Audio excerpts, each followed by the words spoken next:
Hello mga ka-good vibes, welcome back sa ating channel. Sa video na ito, pag-uusapan natin ang maiinit na intriga at labanang kinakaharap ngayon ni Medeth. Hindi na lang basta chismis ito, may halong taktikahan, gapangan, at paninira, at grabe, ibang level na ang ginagawa ng mga kalaban niya. So kung curious kayo kung bakit sinusubukang pabagsakin si Medeth at kung paanong nananatiling matatag ang mga taong nasa tabi niya, panoorin niyo to hanggang dulo.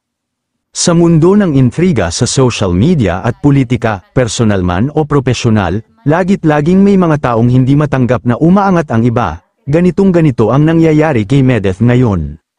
Habang patuloy siyang umaangat, napapansin, sumisikat, at gumagawa ng pangalan niya, ay mas lalo rin dumadami ang mga taong gustong hilahin siya pababa. Ito na ang matindi, gusto daw gapangin ng mga kalaban si Ma'am Gemma at Sir Romel.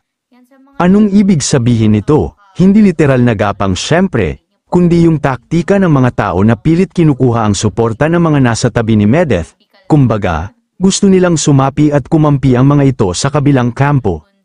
Pero heto ang nakakatuwa at nakakabilib, sabi mismo ni Medeth. Aside daw sa pangit na ang gumagapang, hindi daw talaga sila nagpapagapang. Boom, pak, diretso, walang paligoy-ligoy. Dito nasusukat ang totoong loyalty. Ibig sabihin, kahit anong gawin ng mga detractors niya, hindi siya madadala sa mga ganitong uri ng galawan. Tingnan natin ang example ni Ma'am Violeta. Ayon sa kwento, harap-harapan na siyang kinumbinsi ng mga bashers, yung tipong kulang na lang ay puwersahin siyang lumipat o iwan si Medeth. Pero anong ginawa niya? Hindi siya natinag, nanatili siyang sumuporta at nagmahal kay Medeth. Dito natin makikita ang tunay na loyalty. Hindi lahat ng tao kayang tumindig sa gitna ng pressure, pero si Ma'am Violeta, buong tapang niyang pinanindigan kung sino ang sinusuportahan niya. Sa totoo lang, malinaw ang agenda ng mga detractors ni Medeth. Gusto nila siyang mapilayan, gusto nila siyang hindi na makabangon. Gusto nila siyang bumagsak. Bakit? Dahil takot sila sa kung anong kaya niyang maabot.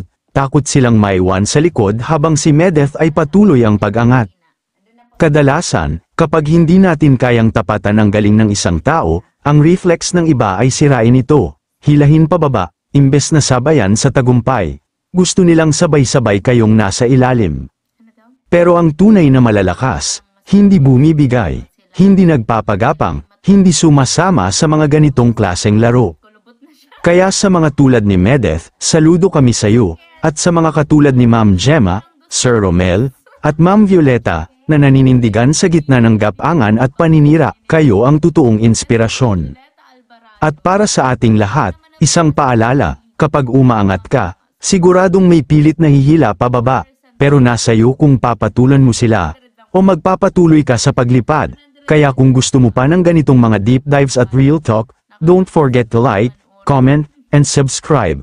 Hanggang sa susunod, mga ka-good vibes.